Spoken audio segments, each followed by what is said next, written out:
వార్తలను సమర్పిస్తున్న వారు నాణ్యమైన వైద్యానికి మారుపేరు శ్రీ సాగర్ కిడ్నీ కేర్ రాజమండ్రి. విద్యా వికాస్ విద్యా సంస్థలు kids camp, high school, junior college, Jangareddygudem, Gajuwaka. Phone numbers 08821 223 and 223 cell numbers 9169969939 and 9491970031. నమస్కారం. సిటీ న్యూస్ కి స్వాగతం. ముందుగా ముఖ్యాంశాలు. జంగారెడ్డిగూడెం మండలం గురవాయిగూడెంలో నేత్రపర్వంగా జరిగిన చందనోత్సవం. ఆనాదిగా చందనోత్సవంలో పాల్గొంటున్న కుటుంబాలు.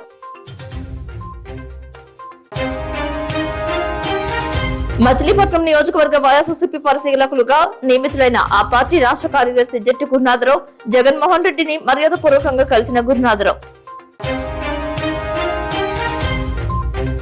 జంగారెడ్డిగూడెం మండలం లక్కవరంలో చేపల వేటకు వెళ్లి కాలు జారి మృతి చెందిన దల్లి ఆంజనేయులు.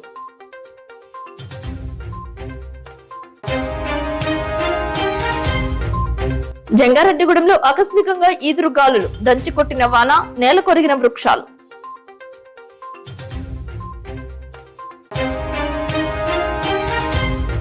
పహల్గాం ఉగ్రవాదుల దాడి నేపథ్యంలో ఉన్న స్థాయి సమీక్ష చేపట్టిన దేశ ప్రధాని నరేంద్ర మోదీ.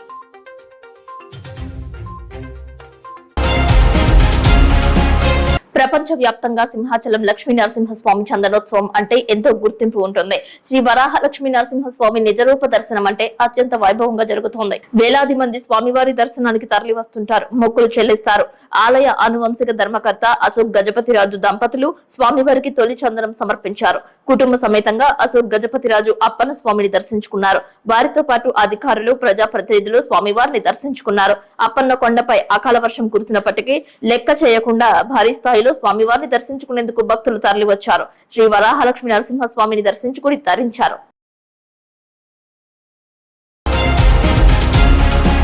శ్రీరామ జయ రామ జయ జయ రామ అంటూ జంగారెడ్డిగూడెం మండలం గురవాయిగూడెం గ్రామంలో పెంచేసి ఉన్న శ్రీ సుందర సీతారామస్వామి ఆలయం మారుమ్రోగింది. చందనోత్సవం సందర్భంగా గురవాయిగూడెం గ్రామస్తులైన దల్లివారి కుటుంబాలకు కులదైవమైన సింహాద్రి అప్పన్నకు ప్రతి సంవత్సరం సింహాచలంలో చందనోత్సవం చేస్తారు. అక్కడ జరిగినప్పుడు ఇక్కడ కూడా ఆ కార్యక్రమాన్ని పూర్వీకుల నుండి చందనోత్సవం చేయడం అనాదిగా ఆచారంగా వస్తోంది. ఈ కార్యక్రమం గ్రామ పెద్దలు, ఆలయ ధర్మకర్త దల్లి గోపీనాగప్రసాద్ రెడ్డి ఆధ్వర్యంలో అంగరంగ వైభవంగా చేశారు. ఈ పూజా కార్యక్రమంలో ఉభయదారులుగా దల్లి వెంకటరమణ రాజేశ్వరి దంపతుల కుమారులు ప్రదీప్ రెడ్డి, దుర్గాదేవి, జయరాం రెడ్డి, ఉమామహేశ్వరి దంపతులు వ్యవహరించారు. అనంతరం వచ్చిన భక్తులు స్వామివారిని దర్శించుకుని తీర్థ ప్రసాదాలు స్వీకరించారు.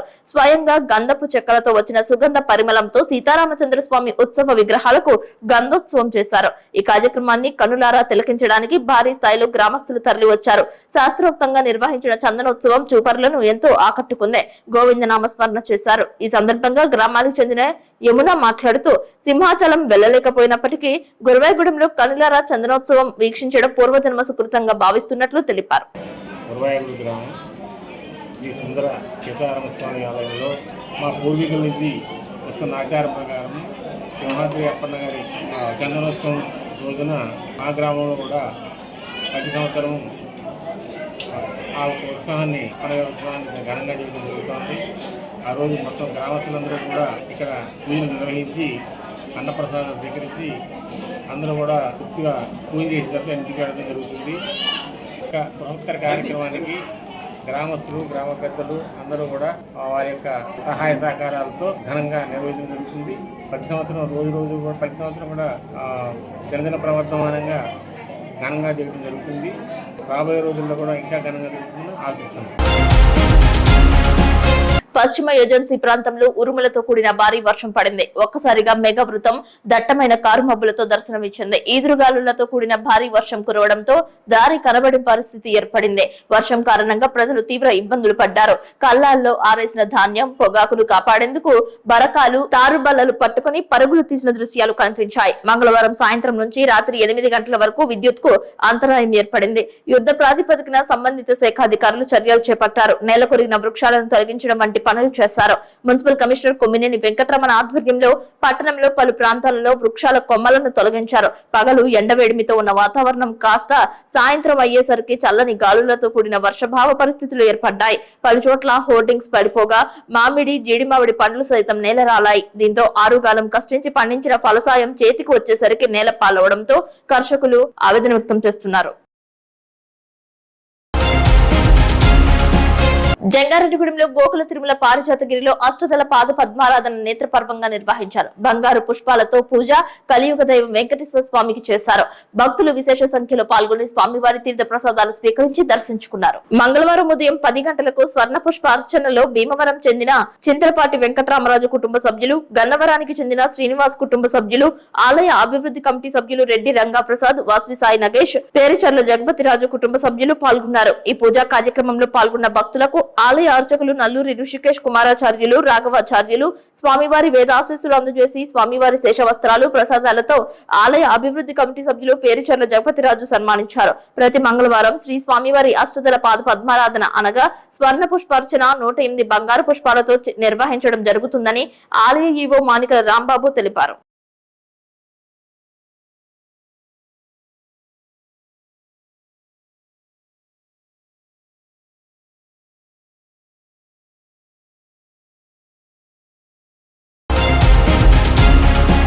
సింహాచలం శ్రీ వరాహలక్ష్మి నరసింహస్వామి చందనోత్సవంలో అపశృతి చోటు చేసుకుంది. అకస్మాత్తుగా వీసిన ఈదురుగాలులు, వర్షం కారణంగా 300 రూపాయల క్యూలైన్ వద్ద గోడ కూలింది. ఈ దుర్ఘటనలో 8 మంది మృతి చెందినట్లు సమాచారం. ఈ సంఘటన జరిగిన వెంటనే జిల్లా కలెక్టర్ హరీంద్రియ ప్రసాద్ నేతృత్వంలో ఎన్టీఆర్ఎస్ బృందాలు సహాయక చర్యలు చేపట్టాయి. గాయపడిన వారిని ఆసుపత్రికి తరలించారు. ప్రమాద సమాచారం తెలిసిన వెంటనే రాష్ట్ర హోంశాఖ మంత్రి అనిత సంఘటన స్థలానికి చేరుకున్నారు. అధికారుల నుంచి వివరాలు అడిగి పూర్తి సమాచారం తెలుసుకున్నారు. సహాయక చర్యల్లో పాల్గొన్నారు. ఎటువంటి అసౌకర్యానికి గురి కాకుండా భక్తులకు దర్శన ఏర్పాట్లు చేపట్టారు. గోడ కూలి మృతి చెందిన సంఘటనపై ముఖ్యమంత్రి చంద్రబాబు నాయుడు దిగ్భ్రాంతి వ్యక్తం చేశారు. మృతుల కుటుంబాలకు 25 లక్షల రూపాయల నష్టపరిహారం ప్రకటించగా గాయపడిన వారికి 3 లక్షల రూపాయలు అందజేయనున్నట్లు తెలిపారు. ఉప ముఖ్యమంత్రి పవన్ కళ్యాణ్, రాష్ట్ర సమాచార శాఖ మంత్రి కొలుసు పార్థసారథి, ఏలూరు ఎంపీ పుట్ట మహేష్ యాదవ్లు సైతం సానుభూతి ప్రకటించారు. మృతి చెందిన వారిలో వర్క్ ఫ్రం హోం చేస్తున్న విశాఖపట్నం మధురవాడ సమీపంలో చంద్రపాలెంకు చెందిన పిల్ల ఉమా మహేశ్వరరావు, శైలజ దంపతులు, అంబేద్కర్ కోనసీమ జిల్లా కొర్లపాటివారిపాలెంకు చెందిన ఇంటీరియర్ డిజైనర్ పతి దుర్గాస్వామితో పాటు అతని స్నేహితుడైన ఉమ్మడి తూర్పుగోదావరి జిల్లా అంబాజీపేటకు చెందిన కొంపట్ల మణికంఠ ఈశ్వర శేషారావులు ఉన్నారు. కాశ్మీర్లోని పహల్గామ్ లో జరిగిన ఉగ్రమూకల దాడి విషయంలో కేంద్రం అత్యున్నత సమావేశం నిర్వహించింది. పలు అంశాలపై దేశ ప్రధాని నరేంద్ర మోదీ సారథ్యంలో చర్చించారు. భవిష్యత్ కార్యాచరణపై సమీక్షించారు. కీలక నిర్ణయాలు తీసుకోనున్నట్లు సమాచారం. సరిహద్దులో ఎప్పటికప్పుడు భద్రతా దళాలు చేస్తున్న పహారా, ఆర్మీకి సంబంధించిన విషయాలను చర్చిస్తూనే త్రివిధ దళపతులతో రక్షణ శాఖ మంత్రితో మాట్లాడారు. భారత సైన్యంపై తమకు పూర్తి నమ్మకం ఉందని, పహల్గామ్ ఉగ్రదాడికి దీటైన జవాబు ఇస్తామని సైన్యంతో ప్రధాని మోదీ పేర్కొన్నట్లు సమాచారం. ఉగ్రవాద పోరులో సైన్యానికి పూర్తి స్వేచ్ఛ ఇచ్చే దిశగా అడుగులు పడుతున్నట్లు వివిధ మాధ్యమాల ద్వారా సందేశాలు చక్కర్లు కొడుతున్నాయి. తాడేపల్లిగూడెం సాంఘిక సంక్షేమ వసతి గృహంలో పాత చింతలపూడికి చెందిన విద్యార్థిని మృతి చెందడంపై పోలీసులు విచారణ చేపట్టారు.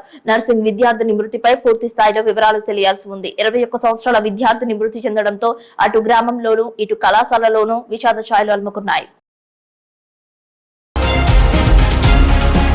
మే 2వ తేదీన రాష్ట్ర రాజధాని అమరావతి పునర్నిర్మాణానికి విచ్చేయుచున్న ప్రధాని నరేంద్ర మోదీ పర్యటనను విజయవంతం చేయాలని జిల్లా ఇన్ఛార్జ్ మంత్రి, రాష్ట్ర పౌర సరఫరాల శాఖ మంత్రి నాదెండ్ల మనోహర్ పిలుపునిచ్చారు. ఈ మేరకు నిర్వహించిన సమావేశంలో మీడియాతో మాట్లాడారు. మే 2వ తారీఖున 3 గంటలకు వస్తున్న సందర్భంగా కూటమిలో ఉన్న మా 3 పార్టీలు, తెలుగుదేశం పార్టీ, జనసేన, భారతీయ జనతా పార్టీ ముగ్గురం కూడా జిల్లా అధ్యక్షులతోటి, మా గౌరవ శాసనసభ్యులతోటి, వివిధ నియోజకవర్గాల ఇన్ఛార్జీలతోటి, క్షేత్రస్థాయిలో ఉన్న మా మండల నాయకులు వాళ్ళందరితో కూడా ఒక సమావేశం నిర్వహించి ఈ సభ విజయవంతం కోసం ప్రతి ఒక్కరం కూడా ఒక బాధ్యతతోటి కృషి చేయాలనే మాట ప్రతి ఒక్కరం కూడా విజ్ఞప్తి చేశాం. ఆ మాట వెనుక ఆలోచన ఏంటంటే, ఎంతో నమ్మకంతో అమరావతి ప్రాంతంలో ఉన్న రైతులు రాజధాని నిర్మాణం కోసం గతంలో 34,000 ఎకరాలు స్వచ్ఛందంగా వాళ్ళు గౌరవ ముఖ్యమంత్రి గారు చంద్రబాబు నాయుడు గారి పిలుపు మేరకు నిలబడి ఆ రోజున ల్యాండ్ పూలింగ్ చేస్తూ మన రాష్ట్రానికి ఒక రాజధాని కావాలనే ఆలోచనతోటి పెద్ద మనసుతోటి వాళ్ళు నిలబడ్డారు. ఒకసారి ప్రధానమంత్రి గారు వచ్చారు, శంకుస్థాపన చేశారు.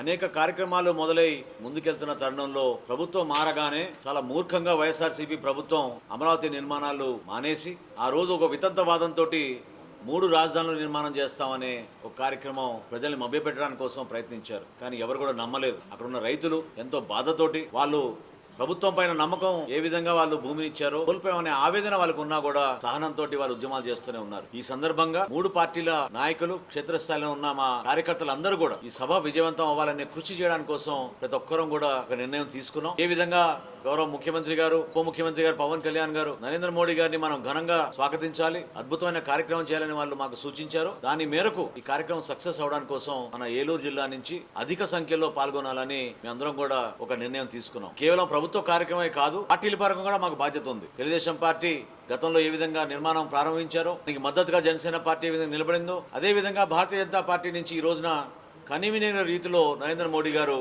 10,000 కోట్ల రూపాయల అమరావతి నిర్మాణం కోసం ఆయన అందించి ఆ సహాయంతో ఈ రోజున మరొకసారి పునర్నిర్మాణ కార్యక్రమం ప్రారంభించుకోబోతున్నాం. కాబట్టి క్షేత్రస్థాయిలో ఉన్న నాయకత్వం అందరూ కూడా కదిలి రావాలని మేము కోరాం. ప్రతి ఒక్కరికి బస్సుల ఏర్పాట్లు కానివ్వండి, కార్ల ఏర్పాట్లు కానివ్వండి, ఏదో విధంగా ఆ రోజు ఉదయం 9కి 10కే బయలుదేరి అమరావతికి చేరుకుని దారిలో ఎక్కడ కూడా వాళ్ళు ఇబ్బంది కలగకుండా పోలీస్ శాఖ వారు చేస్తున్న ఏర్పాట్లు, అదే విధంగా ప్రభుత్వ పరంగా కూడా మేము వీళ్ళందరినీ కూడా స్వాగతించడానికి భోజన ఏర్పాట్లు ఇవన్నీ కూడా వాళ్ళందరికీ కూడా వివరించడం జరిగింది. 4 సభ ప్రారంభం అవగానే 4:30 మళ్ళీ ప్రధానమంత్రి గారు కార్యక్రమాన్ని పూర్తి చేసుకుని తిరిగి వెళ్తారు. కాబట్టి దయచేసి పెద్ద సంఖ్యలో మన ఏలూరు జిల్లా నుంచి ప్రతి ఒక్కరు కూడా పౌరులందరూ కూడా పాల్గొనాలి. ఎందుకంటే అమరావతి రాజధాని నిర్మాణం జరిగినప్పుడే మనందరికీ కూడా గర్వపడే విధంగా మన రాష్ట్రాన్ని మనం అభివృద్ధి చేసుకోగలుగుతాం, ఈ ప్రాంతాన్ని కూడా అభివృద్ధి చేసుకోగలుగుతాం. దానికి అందరూ కూడా సహకరించి పెద్ద మనసుతోటి ఒక మంచి ఆలోచనతోటి ఈ కార్యక్రమం సక్సెస్ అవ్వాలని ముందడుగు వేయాల్సిన సందర్భం వచ్చింది. కాబట్టి ప్రతి ఒక్కరం కూడా ఇందులో పాల్గొంటామని ఈ సందర్భంగా మీకు తెలుపుకుంటాం.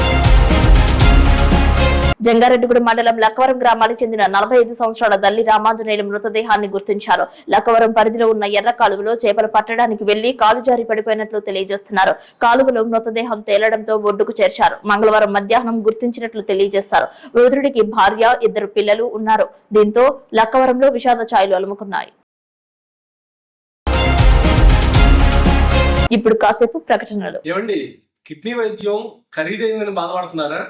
లేదు, మధ్యతరగతి ప్రజల కోసం రాజమండ్రిలో ఎల్లవేళ 24/7 అందుబాటులో ఉంది Sri Sagar kidney care. General ward 1,500 రూపాయలు మాత్రమే, సింగిల్ రూమ్ నాన్ ఏసీ 2,500 రూపాయలు మాత్రమే, ఐసీయూ 6,000 రూపాయలు మాత్రమే. ఏంటి మెడలో గొట్టాలు డయాలసిస్ అంటే భయపడుతున్నారా? ఖరీదైంది అనుకుంటున్నారా? కానే కాదు. మెడలో గొట్ట వేయటాన్ని ఐజేవి అంటామండి, 7,000 రూపాయలు మాత్రమే. కిడ్నీ ముక్క పరీక్ష రిపోర్టు చేయటం అన్ని కలిపి 16,500 రూపాయలు మాత్రమే. 600 కిడ్నీ బయాప్సీలు చేసిన అనుభవం కలదు. 50 మంది చిన్నపిల్లలకి కిడ్నీ బయాప్సీ చేసిన అనుభవం కలదు. చేతికి ఫిస్ట్లో లేదని బాధపడుతున్నారా? పర్మనెంట్ డయాలసిస్ పేషెంట్స్ ఫిస్ట్లో ఆపరేషన్ 18,000 నుంచి 20,000 రూపాయలు మాత్రమే. ఈ నరాలు సరిగ్గా లేవు, ఫిస్టులాలు దొరకట్లేదు, మరి ఎలాగ డయాలసిస్ అని ఇబ్బంది పడుతున్నారా? మన బతుకు ఇక్కడితో అయిపోయింది అనుకున్నారా? లేదు, దానికే మార్గం పర్మ్ క్యార్, పాలిండ్రోమ్ 3rd జనరేషన్ పర్మ్ క్యార్. మొత్తం కలిపి 35,000 రూపాయలు మాత్రమే. ఇంపోర్టెడ్ పర్మ్ క్యార్. సో మనం యుఎస్ లో తయారయ్యే కెథటర్స్ మాత్రమే, యుఎస్ FDA అప్రూవ్డ్ కెథటర్స్ మాత్రమే వాడతాం. నాణ్యమైన వైద్యానికి మారుపేరు శ్రీ సాగర్ కిడ్నీ కేర్ రాజమండ్రి. విద్యా Vikas 25 years of excellence. Quality education తో పాటు ఎక్స్ట్రా కరికులర్, సోషల్ యాక్టివిటీస్ ను కలిపి బోధించే ఏకైక విద్యా సంస్థ. ఇక్కడ ప్రతి విద్యార్థి ఇండిపెండెంట్ గా డెసిషన్ మేకింగ్ స్కిల్స్ తో వాళ్ల భవిష్యత్తును వాళ్లే నిర్ణయించుకునేలా తయారు చేయబడతారు. Well experienced lecturers, AC, digital classrooms with build in play zones, secured atmosphere, 24/7 CCTV surveillance. Around 120 villages కు బెస్ట్ బస్ ట్రాన్స్పోర్టేషన్, న్యూట్రిషన్ మరియు organic food, mineral water, hot water తో కూడిన హాస్టల్స్. గత 20 సంవత్సరాలుగా 10th ఇంటర్మీడియట్ లో state top results మరియు all India IIT, JEE mains, EAMCET లలో state wide best results. ఈ అకాడమిక్ ఇయర్ లో నేషనల్ అండ్ స్టేట్ ఒలింపియాడ్స్ లో 240కి పైగా విద్యార్థులకు ర్యాంకులు. Computer labs, language labs, science labs, library, field trips, seminar halls, indoor మరియు outdoor games అన్ని ఒకే చోట. అది విద్యా వికాస్. విద్యా వికాస్ విద్యా సంస్థలు kids camp, high school, junior college, Jangareddygudem, Gajuwaka. Phone numbers 08821 223239 and 223139. Cell numbers 9169969939 and 9491970031. Eagle team సత్ఫలితాలు సాధించే దిశగా అడుగులు వేస్తుంది. ఈగల్ టీం పోలీసుల ఆధ్వర్యంలో 400 కేజీల గంజాయిని స్వాధీనం చేసుకున్నారు. జంగారెడ్డిగూడెంలో దేవరపల్లి తల్లాడ హైవేపై జాయింట్ ఆపరేషన్ చేశారు. నిందితుల వద్ద 2 వాహనాలు, 4 మొబైల్ ఫోన్లు స్వాధీనం చేసుకున్నారు. ఈగల్ టీం ఐజీ రవికృష్ణ, జిల్లా ఎస్పీ శివకిషోర్లు వివరాలు వెల్లడించారు. ఈగల్ టీం ఐజీ రవికృష్ణ, జిల్లా ఎస్పీ శివకిషోర్లు వివరాలు వెల్లడించారు. గంజాయి వంటి మాదక ద్రవ్యాల నిర్మూలన ధ్యేయంగా పనిచేస్తున్నట్లు వెల్లడించారు. విషయాలన్నీ కూడా 396 కేజీల ఈ గంజాని సీజ్ చేయడం, దీనికి సంబంధించిన వెహికల్స్ కానీ, ఫోన్స్ కానీ, ఇతరత్ర అన్ని కూడా సీజ్ చేయడం జరిగింది. కాకుండా ఈగల్ రాష్ట్ర వ్యాప్తంగా దాడులు ముమ్మరం చేసి ఈగల్ ప్రత్యేకంగా దాడులతో పాటు చాలా కార్యక్రమాలు మొదలుపెట్టాం. రాష్ట్ర ప్రభుత్వం ప్రతిష్టాత్మకంగా ఎలైట్ యాంటీ నార్కోటిక్స్ గ్రూప్ ని స్థాపించడం జరిగింది. ఇది వచ్చిన తర్వాత ప్రత్యేకంగా ఎన్డీపీఎస్ చట్టం, అదేవిధంగా పిట్ ఎన్డీపీఎస్ చట్టం, ఈ చట్టాలని కఠినంగా అమలు చేస్తున్నాం. ఈరోజు ఇక్కడికి ప్రత్యేకంగా కొన్ని ముఖ్యమైన విషయాలు మీకు చెప్పాలి. ఈ ఎవరైతే స్మగ్లర్స్ ఉన్నారో, గంజా స్మగ్లర్స్ కానీ, ఈ డ్రగ్స్ స్మగ్లర్స్ కానీ, వాళ్ళ ఆస్తులు కూడా సీజ్ చేసే కార్యక్రమం ఈగల్ అదేవిధంగా జిల్లా పోలీసులు తీసుకోవడం జరిగింది. ఇటీవల కాలంలో సుమారుగా 4 కేసుల్లోని ఈ ఫ్రీజింగ్ ఆర్డర్స్ తీసుకోవడం జరిగింది. గత వారంలోని ఎస్పీ ఏఎస్ఆర్ అండ్ వాళ్ళ టీం సుమారుగా 1.5 కోటి ప్రాపర్టీని పాడేరులోని ఒక అతను సంబంధించిన వ్యక్తికి సంబంధించిన ప్రాపర్టీస్ని కూడా ఫ్రీజ్ చేయడం జరిగింది. ఈ స్మగ్లర్స్ వాళ్ళందరికీ మేము హెచ్చరిస్తున్నాం, ఏదైతే మనకి ఎన్డీపీఎస్ చట్టం ఉందో, ఎన్డీపీఎస్ చట్టంలో చాప్టర్ 5A ఉంది. చాప్టర్ 5Aలో స్మగ్లర్స్, ఈ గంజా అమ్మేవాళ్ళు, తయారు చేసేవాళ్ళు, వీళ్ళందరూ ఆస్తులు సీజ్ చేసే విస్తృతమైన ప్రొసీజర్ ఉంది. దీనికి అందరూ కూడా గుర్తించాలి. ప్రత్యేకంగా ఈ చాప్టర్ 5Aలో కేవలం గంజాయి స్మగ్లర్ ఆస్తులే కాదు, అతని బంధువుల ఆస్తు, అతని స్నేహితుల ఆస్తు, అవన్నీ కూడా పరిశీలించే అవకాశం ఉంది. రాష్ట్ర వ్యాప్తంగా 22 కేసుల్లో ఇప్పుడు మేము ఈ ఫైనాన్షియల్ ఇన్వెస్టిగేషన్, ఆర్థికపరమైన ఇన్వెస్టిగేషన్ మొదలుపెట్టాం. ఇవి జరుగుతున్నాయి. 4 కేసుల్లో ఆల్రెడీ ఫ్రీజింగ్ ఆర్డర్స్ రావడం జరిగింది. 7 సమాచారం ఇవ్వాలి. మేము ఎందుకు చెప్తున్నామంటే, ఇంకా వన్స్ మేము పట్టుకున్న తర్వాత అతను మీకు పలానా గిఫ్ట్ ఇచ్చాడనో, పలానా ఇంకో రకంగా సహాయం చేశాడనో, మీరు ఏమైనా ఆస్తులు కొనుక్కున్నా సరే ఆ ఆస్తులు కూడా సీజ్ అయిపోతాయి. ఆస్తులు అంటే కేవలం మీరు అనుకోవచ్చు, ఏదైనా బిల్డింగ్ అనుకోవచ్చు. నిన్న ఒక కేసులోని 3 అంతస్తుల బిల్డింగ్తో పాటు అతను కొన్న కారు, జేసీబీ, అదేవిధంగా బ్యాంకులో ఉన్న ప్రాపర్టీస్ అన్ని కూడా సీజ్ చేయడం జరిగింది. సో ఇది ఒక హెచ్చరిక. రాష్ట్రంలోని ఇటీవల కాలంలో మొట్టమొదటిసారిగా చాప్టర్ 5A మేము కఠినంగా అమలు చేస్తున్నాం. ఇది అందరూ గమనించండి. మీరు గంజాయి, ఈ డ్రగ్స్ వల్ల ఏదైనా డబ్బు సంపాదించుకున్నా, ఏదైనా ఆస్తులు కూడగట్టుకున్నా సరే ఏదో ఒక రోజు ఈ చట్ట ప్రకారం పోలీసులు వాటిని సీజ్ చేసే అవకాశం ఉంది. కాబట్టి అందరూ కూడా ఈ గంజాయి వృత్తిని, వాటిని మానేయాల్సిందిగా మేము ప్రత్యేకంగా అప్పీల్ చేస్తున్నాం. ఎస్పీ ఏలూరు గారికి, వాళ్ళ సిబ్బందికి, ఎవరైతే సిఐ జంగారెడ్డిగూడెం వాళ్ళ టీం వారికి ప్రత్యేకంగా అభినందనలు. ఎస్పీ ఈగల్ కూడా పాల్గొన్నారు మీటింగ్లో. ఈరోజు ఒక సిగ్నిఫికెంట్ గాంజా గ్యాంగ్ని పట్టుకోవడం జరిగింది. ముందస్తు సమాచారం మేరకు మన CI Jangareddygudem, SI Jangareddygudem, eagle teams సహకారంతో ఈ గంజాయి రవాణా చేస్తున్న గ్యాంగ్ని పట్టుకోవడం జరిగింది. వీళ్ళు ఒడిశా సరిహద్దుల నుంచి గంజాయి పంటని తీసుకొచ్చి ప్యాక్ చేసుకొని దాన్ని వరంగల్ మీదుగా వేరే ప్రాంతాలకు తరలిస్తున్న క్రమంలో మనము వాళ్ళని ఇంటర్సెప్ట్ చేసి చాలా చక్కనైన ఒక ఆపరేషన్ వీళ్ళు కొని, చాలా అర్లీ ఇన్ ద మార్నింగ్ ఈ ఆపరేషన్ లో లైట్లో కూడా చక్కగా కోఆర్డినేట్ చేసుకొని అరెస్ట్ని చేయడం జరిగింది. అరెస్ట్ చేయడమే కాకుండా వాళ్ళ దగ్గర నుంచి ఆల్మోస్ట్ ఒక 395 కేజీస్ గాంజా కూడా సీజ్ చేయడం జరిగింది. ఈ గాంజా సీజర్లో టోటల్ 5 మెంబర్స్ని అరెస్ట్ చేయడం జరిగింది. జంగారెడ్డిగూడెం మండలం గురవాయిగూడెం అయ్యప్ప స్వామి ఆలయం భక్త సంద్రమైంది. స్వామివారికి ప్రీతికరమైన రోజు బుధవారం కావడంతో అయ్యప్ప స్వామి మూల విరాట్కు పంచామృత అభిషేకం చేశారు. స్వామి శరణమయ్యప్ప శరణు ఘోషతో ఆలయ ప్రాంగణం మారుమ్రోగింది. భక్తులకు ఉచిత ప్రసాద వితరణ చేశారు. ఆలయ చారిటబుల్ ట్రస్ట్ సభ్యులు పాల్గొన్నారు.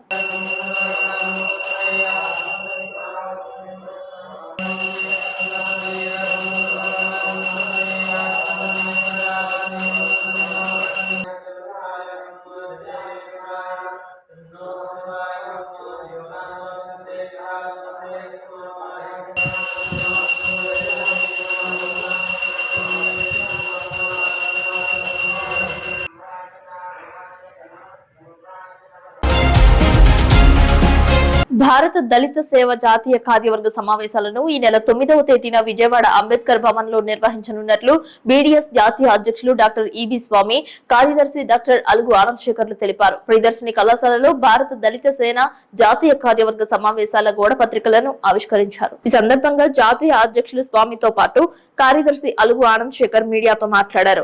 జాతీయ కార్యవర్గ సమావేశాలకు ముఖ్య అతిథిగా కేంద్ర మంత్రి చిరాగ్ పాస్వాన్ హాజరవుతున్నట్లు తెలిపారు. ఈ సమావేశంలో దళితులు ఎదుర్కొంటున్న పలు సమస్యలను చర్చించనున్నట్లు తెలిపారు.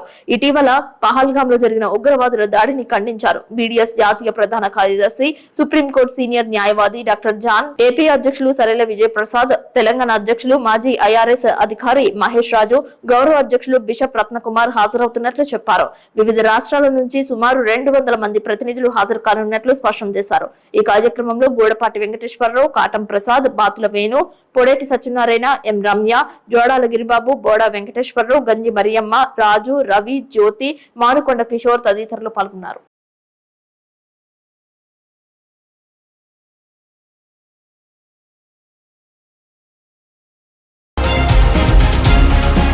వైఎస్ఆర్ కాంగ్రెస్ పార్టీ మచిలీపట్నం నియోజకవర్గ పరిశీలకులుగా ఆ పార్టీ రాష్ట్ర కార్యదర్శి జట్టి గురునాథరావును నియమించడం పట్ల పలువురు హర్షం వ్యక్తం చేస్తున్నారు. ఈ సందర్భంగా విజయవాడలో తాడేపల్లి కేంద్ర కార్యాలయం వద్ద పార్టీ అధినేత జగన్మోహన్ రెడ్డిని మర్యాదపూర్వకంగా కలుసుకున్నారు. జిల్లా బూత్ కమిటీ అధ్యక్షులు చింతా అనిల్ కుమార్ గౌడ్ ఉన్నారు. ఈ సందర్భంగా జట్టి గురునాథరావు మాట్లాడుతూ తనపై పెట్టిన నమ్మకాన్ని పూర్తి స్థాయిలో వమ్ము చేయకుండా న్యాయం చేస్తారని హామీ ఇచ్చారు. ఈ కార్యక్రమంలో మండల వైఎస్ఆర్సీపీ నాయకులు వీరవల్లి సోమేశ్వరరావు పాల్గొన్నారు. వార్తలు ముగించే ముందు ముఖ్యాంశాలు మరొకసారి. జంగారెడ్డిగూడెం మండలం గురువాయిగూడెంలో నేత్రపర్వంగా జరిగిన చందనోత్సవం. ఆనాదిగా చందనోత్సవంలో పాల్గొంటున్న కుటుంబాలు.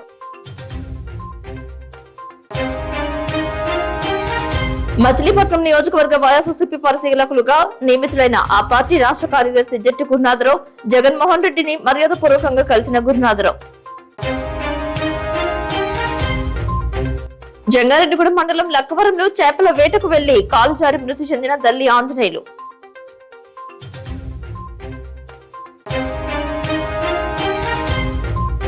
జంగారెడ్డిగూడెంలో ఆకస్మికంగా ఈదురుగాలులు, దంచి కొట్టిన వాన, నేల కొరిగిన వృక్షాలు.